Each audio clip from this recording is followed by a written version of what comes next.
Hello বন্ধুরা, কেমন আছো তোমরা সবাই? আশা করি তোমরা সবাই ভালো আছো।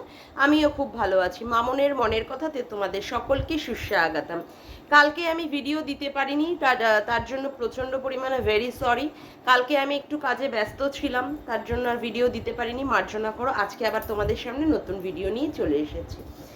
কে চুরি পড়েছে? কে গো? কে কে কে? ফুকলি ফুকলি ফুকলি, আমাদের ফুকলি রানী সবুজ চুড়ি পরেছে। ও মাই ডগ স্টাইল। এদিকে স্বামীকে বলছে যে কি চুলকে উল্লু হয়ে পড়বি আমার পায়ের কাছে। সেখানে স্বামীর কোনো মর্যাদা দিচ্ছে না, অথচ কি স্বামীর নামে সোমবারে ব্রত করছে, আবার সবুজ চুড়ি পরছে। চুড়ি চুড়ি, আমিও পরেছি সবুজ চুড়ি অবশ্যই। সত্যি কথা বলতে এটা আমি জানতাম না যে সবুজ চুড়ি শ্রাবণ মাসে মহিলারা, বিবাহিত মহিলারা পরে। বিবাহিত কি অবিবাহিত, জেনারেলি মনে হয় বিবাহিত মহিলারাই পরে। এই শ্রাবণ মাস হচ্ছে বাবার বার, মানে বাবার মাস, শিব ঠাকুরের মাস। এবং এই মাসে সবাই জল ঢালে, এবং সত্যি কথা বলতে আমাদের বাড়িতেও এই মাসে জল ঢালা হয়। এবং এই মাসে আমরাও এই সোমবার করে নিরামিষ খাই, মানে নিরামিষ বলতে ওই এক সিদ্ধ ভাত। আজকেও আমাদের বাড়িতে তাই হয়েছে। যাই হোক, সেটা বড় কথা না। আমিও চুড়ি পরেছি। চুড়িটা কেন পরা হয়? সাধারণত এরকমই একটা বলা হয়ে থাকে যে এই শ্রাবণ মাসে বাবার বাড়ি সকল স্ত্রীরা মিলে জল ঢালে, এবং সেখানে স্বামীর মঙ্গলার্থে, অর্থাৎ শ্রাবণ মাস হচ্ছে বাবার জন্ম মাস, সেই মঙ্গলার্থে সবাই তাদের স্বামীর উদ্দেশ্যে কি করে, স্বামীর মঙ্গলের জন্য সবুজ চুড়ি পরে। এখন কথা হচ্ছে আমাদের ফুকলি রানীও চুড়ি পরেছে, তাই না? হ্যাঁ, প্রথম থেকে আসি তার ভিডিও সংক্রান্ত ব্যাপার নিয়ে। বাবাকে মোবাইল কিনে দিয়েছে। মোবাইল, ও বাবা গো বাবা, বাবা ব্লক করতে পারছে না পুরনো মোবাইলে, ভালো করে হচ্ছে না ঠিকঠাক মতো, স্টোরেজ ফুল, সেই জন্য বাবাকে ফোন কিনে দিয়েছে। সেই খুশিতে বাড়িতে কি এসেছে? আরে লাল লাল ঝাল ঝাল কষা কষা খাসির মাংস। বাবারে বাবা, এদের বাড়িতে মনে হয় রোজই মনে হয় পার্বণ লেগে থাকে। প্রায় সময় আমি দেখি কি খাসির মাংস। এই খাসির মাংস খেলে কত যে ওয়েট কমবে তা উপরে কার ভগাই জানে না। ব্যাপার হচ্ছে যে সবাই তোমরা বলবে তুমি সব সময় ওর পিছনে পড়ে থাকো ওর খাওয়া দাওয়ার। আমার ওর খাওয়া দাওয়ার পিছনে পড়ে থাকার কোনো কারণই নেই। এই যে আমি নিজে হেলদি হয়ে যাচ্ছি, তো ডক্টরস আমাকে একদম বলেই দিয়েছে, প্রেসক্রাইব করাই আছে যে নো সুগার নো মিট, এগুলো আমার একদমই খাওয়া যাবে না। যাই হোক, সেজন্য আমি সত্যি কথা বলতে সুগারটাকে তো প্রচণ্ড পরিমাণে অ্যাভয়েডই করি, আর মাটন তো খাই না, নইব। যাই হোক, তো কি হলো, বাবা মাটন নিয়ে আসলো। বাবার পয়সা দিয়ে মাটন আনলো মনে তো হয় না, কারণ পরিবারের সমস্ত কিছুর কেনাকাটির দায় দায়িত্ব, খাওয়ানো টাওয়ানো সবই তো আমাদের এই মানে ফুকলি রানী করে। ফুকলি রানীর পয়সাতেই তো চলে, সেই জন্য ফুকলি রানীর কদর কত। বাবা মা ঠাম্মি দাদা বৌদি সবাই ফুকলি রানীর কাছে মানে জিজ্ঞাসা করে বলে একটু মানে সমস্ত কিছু করে তারপরে জিনিসপত্র কিনে নিয়ে আসে। যাই হোক, তারও অন্যথায় হলো না। বাড়িতে মাটন চলে এসেছে, এবং মাটন চলে আসার পরে কি দেখানো হচ্ছে, মাটনটা রান্না হচ্ছে ঝাল, মানে লাল লাল করে আলু, মানে কি বলবো, ভেজে তারপরে মাটনটা রান্না হলো। মনে হয় আমাদের গামলু রানী মাটনটা রান্না করলো, ভালো কথা। তার মাঝে কি দেখা গেল, তার মাঝে দেখা গেল দাদা ভাই, ওরে বাবা, সে তো নধর কান্তি দেহ, একটা বলদা খাসি পাঁঠা, একটা সারা সময় দেখবো খালি গায়ে আর কি বিচ্ছিরি একটা সন্ডা মার্কা, একটা পুরো অসুর, পুরো কালো পিচাসের মতো একটা গায়ের বরণ, আর সেই বরণ নিয়ে গায়ের মধ্যে কোনো জামা কাপড় না পরে দিদিং দিদিং দিদিং দিদিং দিদিং, কি বর্ষা কি গ্রীষ্ম কি শীত নাচানাচি শুরু। মানে এমন বলদা পাঠা, মানে এই রকম পাঠাকে আর এই রকম ফুকলি প্রত্যেক দিন লোকেদের সামনে রিপ্রেজেন্ট করে। জানি না কি এন্টারটেনমেন্ট পারপাস রিপ্রেজেন্ট করে, নাকি দাদাকে ছোট করে দেখানোর জন্য রিপ্রেজেন্ট করে, ঠিকঠাক বুঝতে পারি না। মানে কেউ কারোর দাদাকে এই রকমভাবে, একটা বলদা পাঠা দাদাকে এই ওয়াইটির মতো একটা সোশ্যাল প্ল্যাটফর্মে ওরকম একটা খালি গায়ে কিভাবে প্রেজেন্ট করতে পারে জানি না। যাই হোক, ফুকলি রানী তো অনেকগুলো কি নিয়ে এসেছে, গাছ নিয়ে এসেছে। সেই গাছগুলোকে মাটির মধ্যে, টবের মধ্যে করে, নতুন নতুন টবের মধ্যে করে সেখানটায় বসানো হচ্ছে। এমন সময় বৃষ্টি এসে গেছে, আর ওই মানে বলদা পাঠা, ওর দাদাটা লাইফা, ও নাচানাচি শুরু হয়ে গেছে। বোন বলছে পড়ে গিয়ে হাত পা ভাঙবি, নাচিস না। বলদা পাঠা তারপরে নাচা বন্ধ করলো। হ্যাঁ, নাচা টাচা বন্ধ টদ্ধ করার পরে কি দেখা গেল ওরা দুপুরবেলায় খেতে বসেছে। খাওয়া দাওয়া হলো, দুপুরবেলা মাংস টাংস দিয়ে খাওয়া দাওয়া হলো, তার মধ্যে মনে হয় টক দইও ছিল যতদূর সম্ভব। যাই হোক, সেইগুলো খাওয়া দাওয়া হওয়ার পরে বিকাল হলো। বিকালবেলায় তারা কোথায় গেল না, তারা অনেক কিছু মার্কেটিং করতে গেল। কারণ সোমবার না, সোমবারে তো মার্কেটিং করতে হবে। হ্যাঁ, মানে সোমবারের জন্য মার্কেটিং করতে হবে, কারণ শিব ঠাকুরের মাথায় জল ঢালতে হবে না স্বামীর মঙ্গলার্থে। ওরে বাপরে বাপ, স্বামীর নাকি মঙ্গলার্থে? অবশ্যই এটা যে কোন স্বামী, সেই স্বামীর সম্পর্কে একটা বিশাল বড় একটা প্রশ্ন আছে, যে প্রাক্তন স্বামী না বর্তমান স্বামী। অবশ্যই বন্ধুরা তোমরা সবাই ঠিক ধরেছ, এটা হচ্ছে এখন ওই ফোকলা বর্তমান স্বামীর জন্যই সেখানে সিঁদুর পড়ছে এবং তার মঙ্গলার্থের জন্য শিব ঠাকুরের মাথায় জল ঢালছে। ওই সমস্ত নাটক যেগুলো করে করে দেখায় আমাদের কাছে, ওগুলো সব ভিউজ কামানোর তাল, বুঝলে কি না? কারণ যে ফ্ল্যাটটা ও নিয়েছে ভাড়া, শোনা যাচ্ছে ওই ফ্ল্যাটটাই নাকি ও পরবর্তীকালে কিনে নেবে। 3 মাসের অ্যাডভান্স দেওয়া আছে। যদি ওর সেই রকম ভাবে পয়সা কড়ি জমে যায় তাহলে ও ওই ফ্ল্যাটটা একদম নগদ টাকায় হয়তো বা কিনে নেবে। সেই জন্য তোর ভিউজ চাই, ভিউজ ভিউজ ভিউজ। ওই জন্য টাইটেলে আর থাম্বনেলে সমানে বসে বসে এই ধরনের ক্লিক বেট খেলছে এবং সন্দীপকে ছোট করার জন্য এই সমস্ত কার্যকারিতাও করে যাচ্ছে। আচ্ছা, তারপরে কি হলো, বাইরে গেল, গিয়ে বৃষ্টি পড়ছিল অবশ্য, তারপরেই ওরা গেল, গিয়ে সেখানে কাচের চুড়ি পরলো, জিনিসপত্র অনেক কিছু কিনে টিনে বাড়িতে আসলো। বাড়িতে আসার পরে যথারীতি মা তাদেরকে খেতে দিল, খেয়ে দিয়ে রাতের বেলায় ব্লগটাকে শেষ করে দিল। ও তার মাঝেও আবার ওই বিড়ালের মারামারি, কি যে আছে ছাই ওই বিড়ালের মারামারি। পোষ্য সবাই পছন্দ করে, কিন্তু এরকম মারামারি, যাদের ওই মারামারি করা ঝগড়া করার টেন্ডেন্সি না, যেমন আমাদের দালাল, গলা তো না যেন বাঁশ, আর সব সময় একটা উগ্র মেজাজে কেমন ভাবে ভিডিওগুলো করে, কোনো সময় তার পোলাইটনেস নিয়ে, আর প্রত্যেকটা ব্যাপারের মধ্যেই রয়েছে তার মানুষকে অপমান করা, ছোট করার একটা মনোভাব। আর মানে প্রেজেন্ট করেও কোনো মানে তার মধ্যে একটা কোমলতা, একটা সুন্দরভাবে একটা মানুষের সাথে একটা ইন্টারাক্ট করার একটা মানে সুন্দর একটা ওয়ে সেরকম নেই। সব সময় একটা উগ্র মূর্তি নিয়ে বসে পড়ে, মানে দেখলেও না একটা বিরক্তিকর লাগে। যাই হোক, ওরই ওই ধরনের ওই বিড়ালের মারামারি জিনিসটা নাকি ওরই মানে প্রচণ্ড পরিমাণে ওই নাকি সেটাতে এনজয় করে। আমি তো বাবার জন্মে আজ অব্দি ওরকম বিড়ালের মারামারি কোনোদিনই এনজয় করতে পারলাম না। কি বিড়ালের কি কুকুরের, আমি এই সমস্ত সত্যি কথা বলতে এসব মারামারি ধরাধরি আমি পছন্দ করি না, সেজন্য আমি কোনোদিন এনজয় করি না। আর ওই ব্লগ ভিডিওতে ওই ধরনের মারামারি, বিড়াল দেখানো, বিড়াল ওখানটায় গিয়ে উঠছে, অমুক লাফাচ্ছে, ওই ধরনের জিনিস আমার ঠিকঠাক পছন্দ হয় না। যাই হোক, এইবার আসি মোদ্দা কথায়।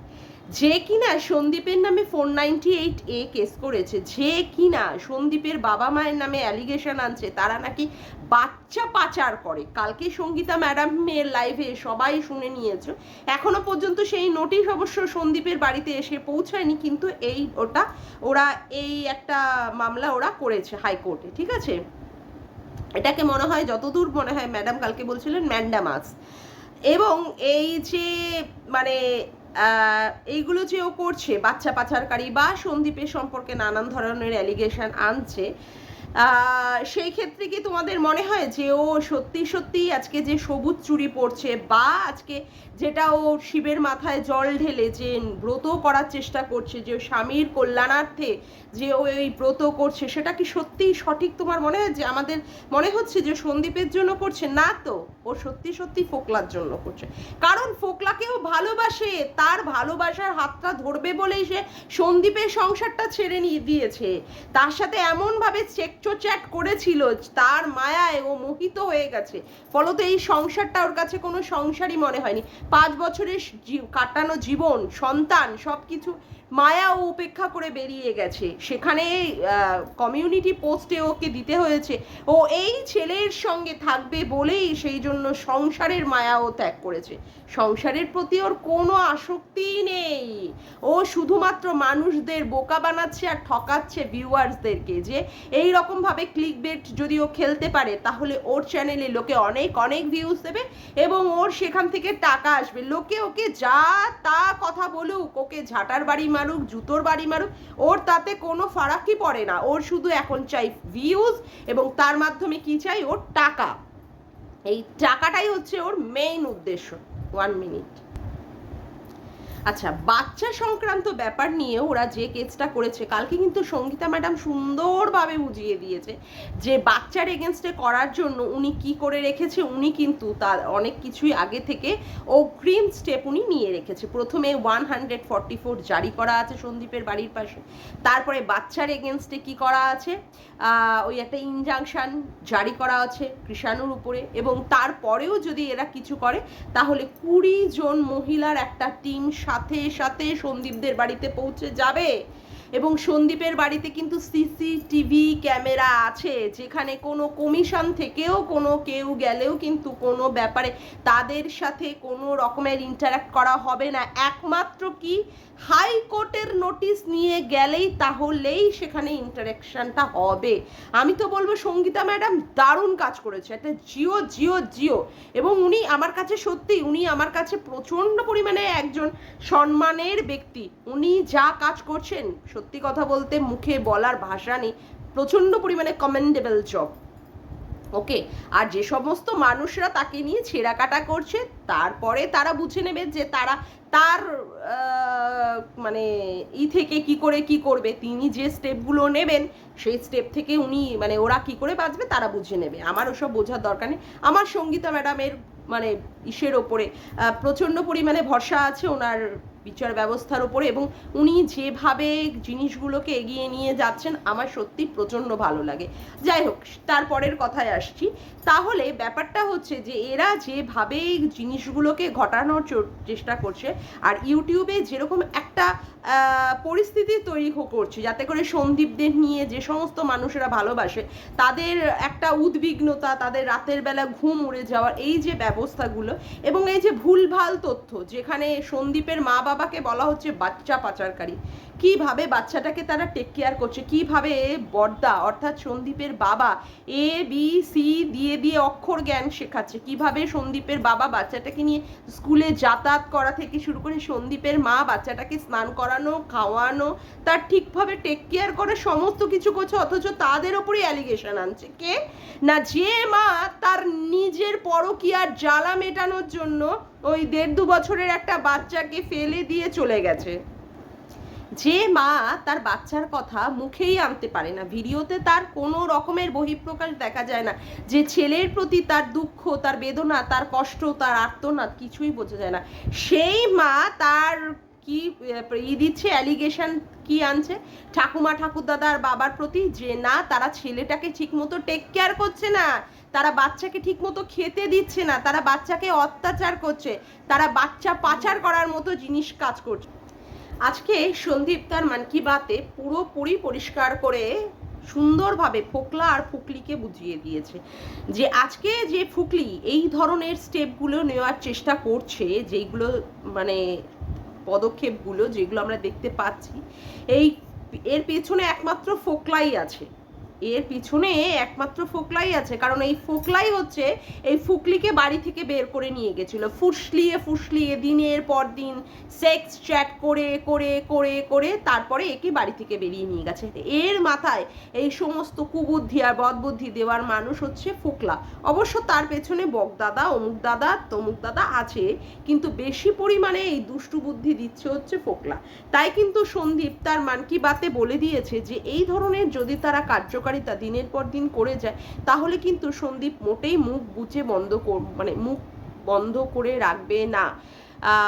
সেক্ষেত্রে সে প্রত্যেক দিন কিন্তু তার ডকুমেন্টসগুলো, তার যে সমস্ত প্রয়োজনীয় তথ্য আছে বা প্রমাণ আছে সেইগুলো কিন্তু সে আমাদের কাছে প্রকাশ করবেই। এবং এইগুলো করতে করতে বহুত যদি দিনের পর দিন একটা করেও ছাড়তে থাকে, কল রেকর্ডিং থেকে ভিডিও থেকে যদি ছাড়তে থাকে 1 মাসের ওপরেও হয়ে যেতে পারে।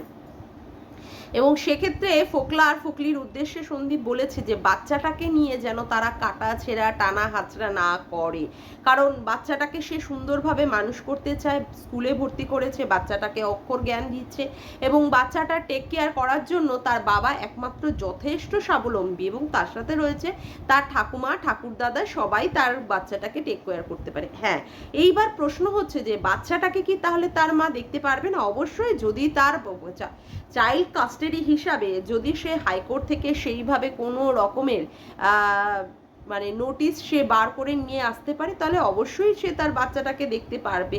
কিন্তু এইভাবে বাচ্চাটাকে নিয়ে যেইভাবে নোংরা খেলায় এরা নেমেছে সেইগুলো কিন্তু ঠিক হচ্ছে না। সেটা সন্দীপের পক্ষেও মানে একটা মানসিকভাবে একটা বিধ্বস্ত হয়ে যাচ্ছে এবং আমরা ভিউয়ার্সরা বা ক্রিয়েটাররা যারা এইগুলো দেখছি বা অমুক করছি তাদের পক্ষেও একটা সত্যি কথা বলতে প্রচণ্ড পরিমাণে বিভীষিকাময় হয়ে যাচ্ছে, কারণ এই সমস্ত নোংরামিগুলো ইউটিউবে সত্যি আর নেওয়া যাচ্ছে না।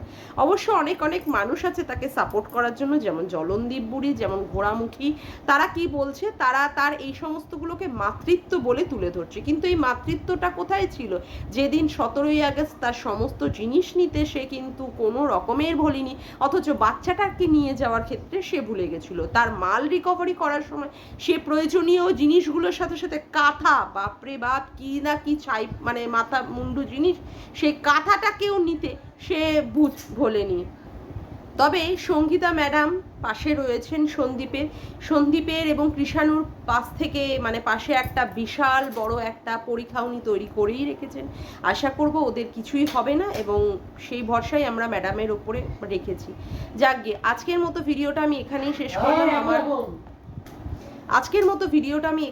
করলাম। আমার ভিডিওটা যদি তোমাদের ভালো লেগে থাকে তবে অবশ্যই একটি লাইক করো, কমেন্ট করো, শেয়ার করো আর চ্যানেলটিকে বেশি বেশি করে সাবস্ক্রাইব করে রেখো আর অল নোটিফিকেশন বেলটিকেও অন করে রেখো এরকম নতুন নতুন ভিডিও পাওয়ার জন্য। আজকের মতো আসি বন্ধুরা, আবার দেখা হচ্ছে একটি নতুন ভিডিওতে। Bye, tata.